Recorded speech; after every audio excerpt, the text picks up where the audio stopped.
hari ini Jumat tanggal 8 September 2023. Ini adalah pertemuan keberapa kelas 9D?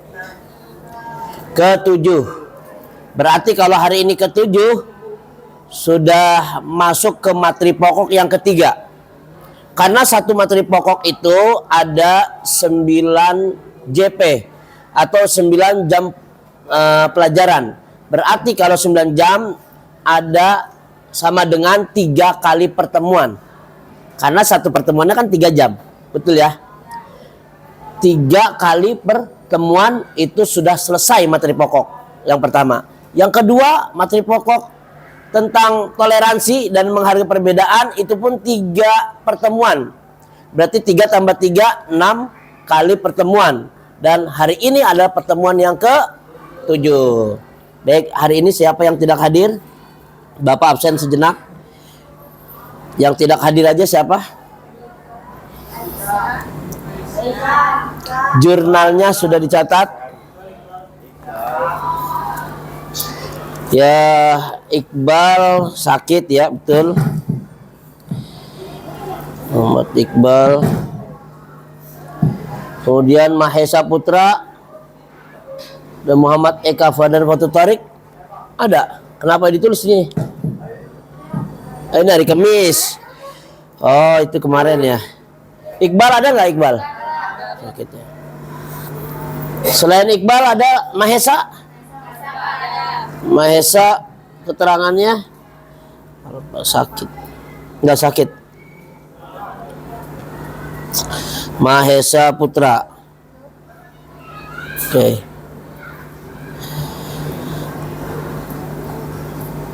Baik, langsung saja hari ini kalian buka buku paket agamanya halaman pertama, bab pertama, dilihat.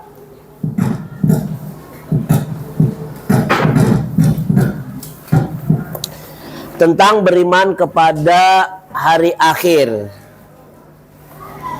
Bapak sampaikan materi pokok ini ada 3 kali pertemuan. Ya. 3 kali pertemuan. Ini sama dengan 9 JP.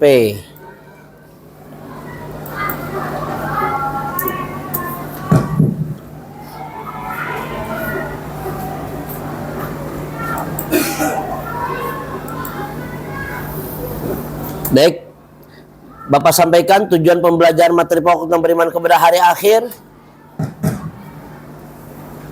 Yang pertama, tujuan pembelajarannya adalah menunjukkan perilaku mawas diri sebagai implementasi pemahaman iman kepada hari akhir. Yang kedua, tolong dibantu Fadlan dibaca.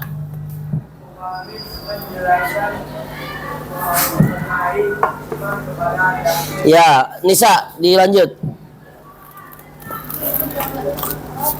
Mengidentifikasi dan mengakui tentang hari akhir beserta artinya. Kemudian mengidentifikasi contoh-contoh nyata perilaku mawas diri manusia yang mencerminkan beriman kepada hari akhir. Baik, kita langsung saja. Tujuan yang pertama menunjukkan perilaku mawas diri sebagai implementasi pemahaman iman kepada hari akhir. Kalian belajar materi pokok ini tujuannya adalah agar kalian berperilaku memiliki perilaku mawas diri. Ini bagian dari implementasi pemahaman iman kepada hari akhir. Bagaimana agar kita mawas diri? Baik kalian memahami penjelasan mengenai iman kepada hari akhir. Bapak ingin bertanya kepada kalian, siapa yang bisa jawab? Silakan dilihat bukunya. Apa itu pengertian iman kepada hari akhir? Ya, silakan.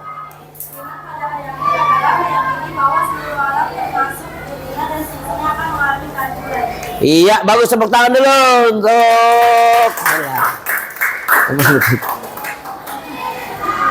Alhamdulillah. Itulah pengertian iman kepada hari akhir, adalah berakhirnya kehidupan di dunia dan hancurnya seluruh alam semesta jagat raya. Berarti kalian mempelajari ini harus tahu skemanya. Bagaimana skemanya? Kita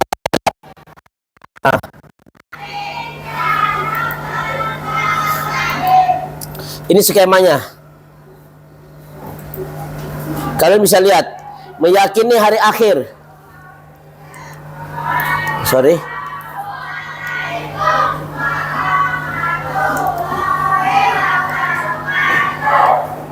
Pertama, ternyata hari akhir nih tanda-tandanya dibagi dua, ya.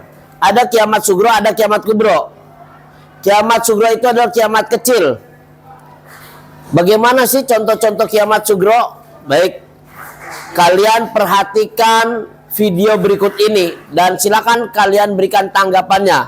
Mewakili di antara laki-laki kalian, di antara kalian yang laki-lakinya mohon 1 orang dan yang perempuan 1 orang.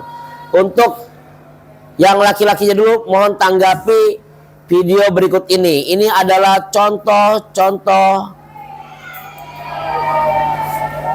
hari akhir. Oke, bentar.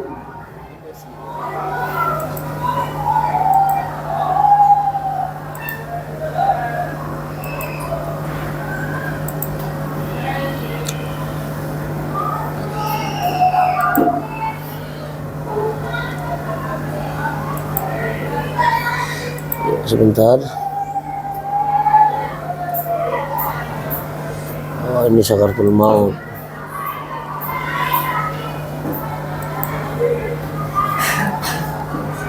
Kiamat sugro. Nah, lihat. Tolong berikan tanggapannya dari video ini.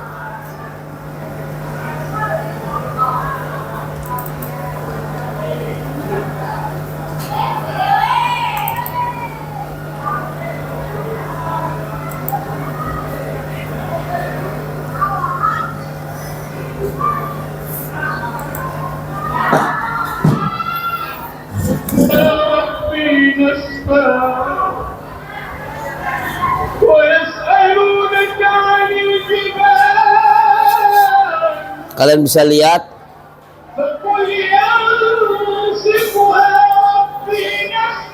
Boleh menanggapi, boleh pertanyaan. Kejadian ini merupakan bencana alam,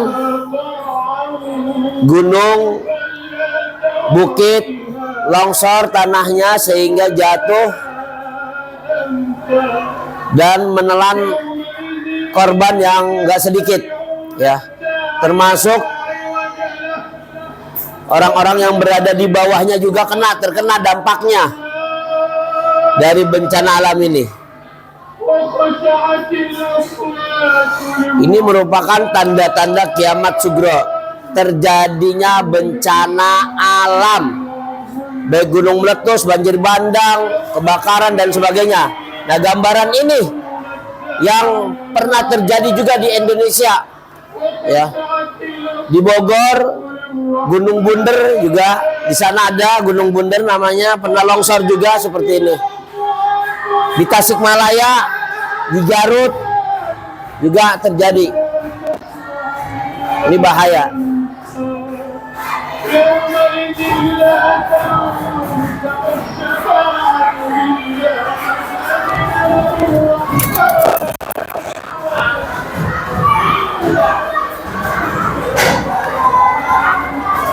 Kenapa?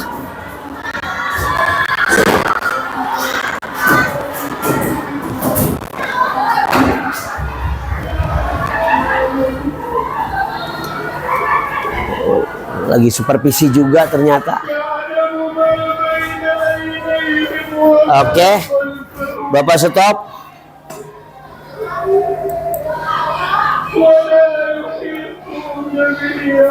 Silakan berikan tanggapannya dari video ini. Ya, silakan Robi tadi. Ya. Kenapa hari kiamat itu harus terjadi? Ya, harus terjadi. Ya, karena salah satu dari rukun iman yang ke berapa? 6 apa 5? 5 apa 6? Kali 5. Ya, berarti orang yang beriman mempercaya dan meyakini dengan sepenuh hati bahwa kehidupan dunia hanya sementara. Berarti dunia ini fana. Contohnya apa? Ada tanda-tanda kiamat sugro, kehancuran yang contoh kecil. Baik, ini tanda-tanda kiamat sugro. Ya, terima kasih tepuk tangan untuk Robi tadi yang memberikan pertanyaan. Kenapa harus terjadi? Karena dunia hanya sementara. Ada kehidupan yang lebih abadi, yang kekal, yakni kehidupan di Mana dalilnya, sumber hukumnya? Dalam surat Al-A'la. Wal akhiratu khairu wa abqa. Dan kehidupan akhirat lebih baik dan lebih kekal di dalamnya. Berarti ada yang nggak kekal dong. Iya, dunia nggak kekal. Akhirat yang lebih kekal. Oke, kita lanjut.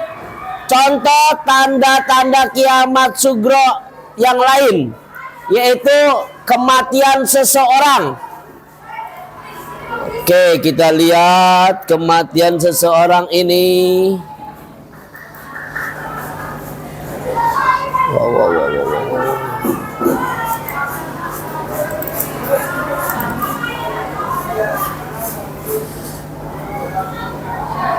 Sakaratul maut. Kalian sudah melihat orang yang sakaratul maut? Sudah? Oke, kalau sudah, kita renungkan bersama kejadian ini. Ini fakta. Maka mayat yang soleh itu akan berkata, tapi ketika itu tidak ada seorang pun yang bisa mendengarnya kecuali malaikat dan hewan. Manusia dan jin tidak bisa mendengar perkataan mayat. Rasul memberitahu kepada kita, mayat yang soleh itu akan berkata, Asra'ni ila baiti, ya Allah, percepat aku ya Allah, percepat aku ke rumahku ya Allah.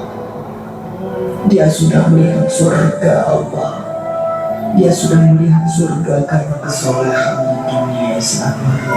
Subhanallah. Tapi sebaliknya, ketika mayat itu mayat yang banyak maksiat, mayat yang selama di dunia suka mengundang aurat, pembunuh, perusak, penipu, koruptor, mayat itu akan berkata, aina tadhabun, mau dibawa kemana aku ini? Berhenti. Tapi tidak ada yang mendengarnya. Ibunya tidak bisa mendengarnya, ayahnya tidak bisa menolongnya, teman-temannya tidak bisa berbuat apa-apa, dan terus dia dibawa ke dalam kuburnya. Saat jadinya mulai, it's time to begin the super. Siapa yang mengubah kita? Siapa yang menutupi perut kita dengan tanah? Mungkin keluarga kita, mungkin tetangga-tetangga kita, atau sahabat-sahabat kita. Tapi begitu selesai kita dikubur, orang-orang yang kita cintai, orang-orang yang dulu selalu bersama kita, orang-orang yang dulu selalu menemani kita, semuanya pulang meninggalkan kita sendirian di kubur. Maka kita merasakan kesedihan, takut, gelisah, tapi kita tidak bisa pulang mengikuti mereka. Kita hanya bisa mendengar langkah kaki mereka saat semua orang pulang meninggalkan kita sendirian di kubur. Di dalam kubur, darah, daging, tulang berulang hancur, sempit, gelap, rumah warm, rumah tanpa alas, rumah kesendirian, tempat kita akan ditanyai perbuatan kita selama hidup di dunia. Itulah kubur. Saat itu tidak ada yang bisa menolong kita. Tidak ada kekuasaan lagi, tidak ada harta yang melimpah lagi, tidak ada keluarga yang kita sayangi lagi, tidak ada pengawal yang setia lagi.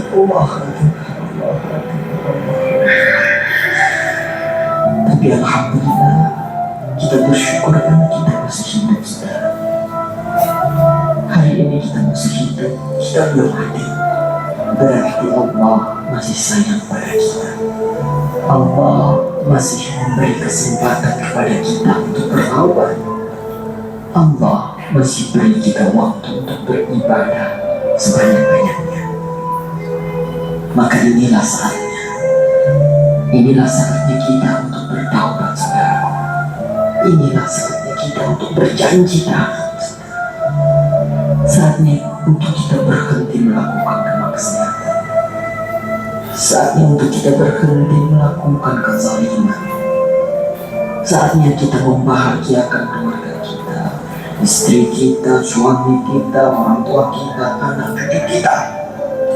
Saatnya kita berbuat baik untuk negeri yang tercinta ini. Saatnya kita berdakwah.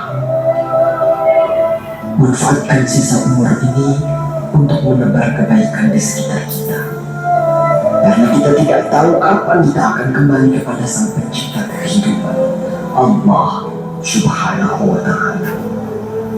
Katakanlah, sesungguhnya kematian yang kamu lari daripadanya, ia pasti menemui kamu. Kemudian kamu akan dikembalikan kepada Allah yang mengetahui gaib dan yang nyata. Lalu dia beritakan kepadamu apa yang telah kamu kerjakan. Surah Al-Jumu'ah ayat 8. Semoga Allah mewafatkan kita dalam keadaan husnul khatimah. Allahumma khtim lana bi husnil khatimah. Assalamualaikum warahmatullahi wabarakatuh. Baik, apa yang sudah kalian perhatikan di video tersebut, apa yang kalian ambil dari hikmah video tersebut? Mungkin ada pertanyaan dari yang perempuannya? Ya, silakan. Apa saja tanda-tanda kematian? Apa saja tanda-tanda kematian? Bagus pertanyaannya. Tepuk tangan dulu dong. Pertanyaan yang sangat luar biasa. Biasa di luar. Baik. Kematian tidak ada yang tahu. Kapan seseorang akan dijemput ruhnya oleh malaikat Israel? Dan di mana? Menerangkan tempat akan dicabut ruhnya. Di tempat yang baik atau yang burukkah? Atau dalam kondisi apa? Itu tiganya nggak ada yang tahu. Namun dikasih tanda-tandanya kematian itu. Seperti kiamat nggak ada yang tahu datangnya kapan. Tapi tanda-tandanya udah ada bermunculan, seperti tanda-tanda kiamat sugra yang kita lihat tadi. Ya. Nah, tanda-tanda kematian apa saja? Pernah satu riwayat malaikat Israel menyerupakan manusia berkunjung ke Nabi Allah Ibrahim alaihissalam. Singkat kisah, ada yang meriwayatkan Nabi Musa alaihissalam, yang pada intinya, wahai malakul maut. Nabi ini udah tahu bahwa itu yang datang malakul maut, walaupun sekalipun menyerupakan manusia. Apakah engkau datang hanya sekedar berkunjung, bersilaturahmi, atau untuk mencabut ruhku? Saya datang berkunjung. Kedua kalinya datang lagi, sampai ketiga kalinya datang ditanya, wahai malakul maut, apakah engkau datang ke tempatku ingin berkunjungkah atau kau ingin mencabut nyawaku? Aku dapat perintah izin dari Allah agar mencabut ruhmu, wahai Nabi Allah. Kenapa engkau tidak memberitahu kepadaku akan tanda-tanda kematian itu? Langsung dijawab, tanda-tanda kematian sebagian kecil ada di dalam dirimu, rambutmu yang semakin lama semakin memutih, kulitmu yang semakin lama semakin keriput, penglihatanmu yang semakin lama semakin rabun, pendengaranmu semakin lama semakin kurang pendengaran, bahkan kekuatanmu semakin lemah.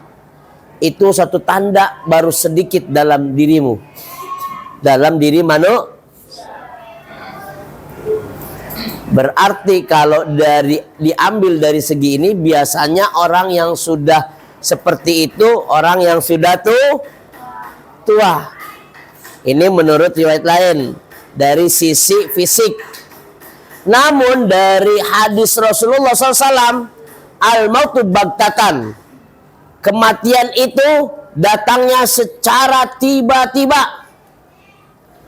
Tadi Bapak udah menjawab pertanyaan dari teman kalian Nisa, yaitu tanda-tanda kematian yang ada dalam diri kita, yang sudah disampaikan tadi ketika pembicaraan dialog antara malaikat maut dan Nabi Allah Musa alaihissalam.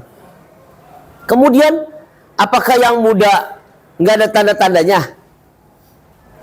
Nih, untuk bagi yang muda, Rasulullah berpesan, al-mautu baghtatan, kematian itu datangnya secara tiba-tiba. Oh, berarti yang ada yang nggak dikasih tanda? Iya. Berarti yang udah tua dikasih tanda. Ya. Udah deket lah, udah bawa tanah. Ngapain lagi sih? Tapi jangan merasa yang muda itu masih lama matinya. Ternyata banyak pernah nggak kalian melihat kejadian anak-anak muda tawuran sampai mati? Ada? Ada nggak muda-mudi, remaja-remaji, boncengan, satu motor, punya kekeong racun, ditabrak kontainer, mati di tempat? Pernah saya di Jakarta Utara, ada dekat rumah bapak tuh. Ya Allah, itu masih sekolah, pakai pakaian sekolah sih mak. Itu masih muda. Apakah kalian siap untuk menghadapi kematian? Jangan lari dari kematian. Walaupun lari, kau tidak akan bisa bersembunyi. Walaupun bersembunyi di lubang yang kecil, di kegelapan yang malam gelap gulita, pasti walikulli ummatin ajal fa idza jaa ajaluhum la yastakhiru sa'atan wa la yastaqdimun. Setiap umat sudah ditentukan ajalnya. Jika ajal tiba, maka tidak bisa dimajukan atau dimundurkan. Baik, ini Bapak baca di buku, namanya kitab ini Daqaiqul Akhbar, buah karya Syekh Abdul Rahim. Biasa dikaji, dibahas di kalangan pondok-pondok pesantren. Ini khusus kitab goib. Hal-hal yang goib diceritakan di situ. Diciptakannya bidadari, diciptakannya surga, diciptakannya neraka, diciptakannya malaikat, diciptakan Nur Muhammad, termasuk bagaimana malaikat Israel, sang pencabut nyawa, mencabutnya seseorang yang soleh dulu ya, yang soleh. Seperti riwayat, ketika Israel dari Allah seseorang yang soleh, yang baik, maka ambil ruhnya dari arah kedua bola matanya. Ketika ini dicabut ruhnya dari kedua bola matanya, yang keluar adalah la sabila laka min hadhil jihati. Wahai Israel, kau tidak bisa mencabut ruh si fulan ini dari arahku. Sungguh kedua bola matanya semasa hidup di dunianya sering melihat mushaf Al-Quran, sering melihat wajahnya orang alim ulama, sering melihat wajahnya orang tua dengan penuh kasih dan sayang. Kau tidak bisa mencabut ruh si fulan ini dari arahku, wahai Israel. Bingung malaikat Israel, akhirnya ngadu kepada Allah. Ya Allah ya Tuhanku, hambamu ingin aku cabut ruhnya dari arah kedua bola matanya, yang keluar amalannya berkata begini dan begitu. Bagaimana ya Allah, saya mencabut dari arah yang mana? Silakan wahai Israel, kau cabut ruh hambaku dari arah yang lain. Turun lagi dari arah lisannya. Ketika ingin dicabut dari arah lisannya, la sabila laka bil hadhil jihati. Wahai Israel, kau tidak bisa mencabut ruh si fulan ini dari arah lisannya ini semasa hidup dia basah dengan zikrullah, sering mengucapkan kalimat-kalimat thayyibah, sering membaca Al-Quran, sering memberikan nasihat agama, mengingatkan temannya, saling maaf-maafkan dengan lisannya itu. Tidak bisa layang. Bingung lagi mereka. Singkat kisah, balik lagi kepada Allah, ngadu lagi. Udah Israel cabut dari arah yang lainnya. Ketika dicabut dari arah kedua telinganya, yang keluar amalannya lagi. La sabila laka min hadzal jihati wal Israel. Kau tidak bisa mencabut ruh simpulan ini dari arahku. Sungguh semasa hidup di dunia, telinganya sering mendengarkan kalimat-kalimat thayyibah, telinganya sering mendengarkan lantunan ayat-ayat suci Al-Quran, telinganya sering mendengarkan azan berkumandang, telinganya sering mendengarkan nasihat-nasihat agama. Gak bisa. Nyerah malaikat Israel dari kedua tangannya. Keluar amalannya lagi. La sabila min hadzal jihati, sering menolong, membantu sesamanya dengan tangannya, dengan kedua kakinya sering melangkahkan ke tempat-tempat yang diri Allah Subhanahu wa taala, ke masjid, ke masjid taklim, ke masjid ilmu, ke sekolah untuk belajar untuk ilmu. Gak bisa. Endingnya akhirnya nyerah tuh Israel. Ngadu ke Allah, ya Allah, saya sudah capek. Bagaimana ini caranya, hambamu yang soleh ini ingin aku cabut ruhnya, gak bisa dari semua arah tubuhnya. Bagaimana ini ya Allah? Wahai malakul maut, cabut ruh hambaku ketika kau perlihatkan asmaku kepada hambaku yang soleh yang ingin kau cabut ruhnya. Perlihatkanlah asmaku. Ketika turun dan diperlihatkan asmanya Allah, lafzul jalalah ya, biasa kita lihat lafaz Allah, Allah dan bahasa Arab, diperlihatkan bertahap, diperlihatkan seorang hamba yang ingin cabut ruhnya, baru disitulah dengan penuh kasih dan sayang, dengan penuh lemah lembut keluar ruhnya itu dari tubuhnya. Dan ini diingatkan dalam surat Al-Fajr terakhir, bunyinya a'udzubillahi minasyaitonirrajim, bismillahirrahmanirrahim. Ya ayyuhan nafsul mutmainnah irji'i ila rabbika radiyatan mardiyah fadkhuli fi ibadi wadkhuli jannati. Wahai jiwa-jiwa yang tenang, kembalilah kepada Rabb Tuhanmu dengan penuh keridhaan dan masuk ke dalam golongan hamba-hamba yang soleh dan masuk ke dalam surganya Allah. Masya Allah, amin ya rabbal. Itu ketika si calon mayit orang yang soleh, yang baik. Bagaimana kalau orang yang toleh? Lawan kata dari soleh, toleh. Toleh itu bahasa kitanya orang yang buruk perilakunya. Malaikat itu enggak tanggung-tanggung, nanggung keras, sakitnya luar biasa, sampai bahkan ada riwayat sakitnya sakaratul maut membekas sampai ruhnya itu udah keluar. Ketika mayitnya itu, jenazahnya dimandikan sama orang, disentuh begini aja, ruhnya sakitnya, waduh sakit, dia teriak. Kenapa? Itu disentuh jenazahnya, padahal udah keluar ruhnya masih kerasa sakitnya. Masya Allah, nggak ada penyesalan dan nggak ada tawar-tawar menawar. Ketika malaikat itu datang, bila Israel datang memanggil, jasad terbujur di pembaringan, seluruh tubuh akan menggigil, sekujur badan kan kedinginan. Bapak pernah menyaksikan orang sakaratul maut. Saat itu Bapak jadi ketua RT 2014 kurang lebih. Jam 12 malam diketok-ketok sama tamu. Tok tok tok tok tok. PRT, PRT, udahlah resiko PRT 24 jam warganya ada yang sakit aja ditengok, suruh tengokin. Padahal itu bukan urusan Pak RT, Pak Ustadz itu urusannya. Akhirnya karena tetangga dekat, ya udah keluar. Ada apa? Bapak saya PRT. Ada apa? Bapak saya PRT. Ada apa? Bapak saya sakaratul maut. Udah, gak panjang kalam. Bapak langsung, ayo yakin langsung. Pas Bapak melangkah masuk ke rumahnya, ada anak-anaknya yang nangis. Ada 3 anak laki-laki, 4 anak perempuan. Yang laki-laki yang 2, mohon maaf, mulut masih bau minuman keras, alkohol, mabuk. Bapak kaget terkejut, ada yang mengingatkan di telinga kanannya ketika sakaratul maut. Inilah minimal ingetin la ilaha illallah. Kalau nggak bisa la ilallah, Allah nggak ada. Yang ada apa? Saat itu Bapak ngelihat pada nangis. Pak,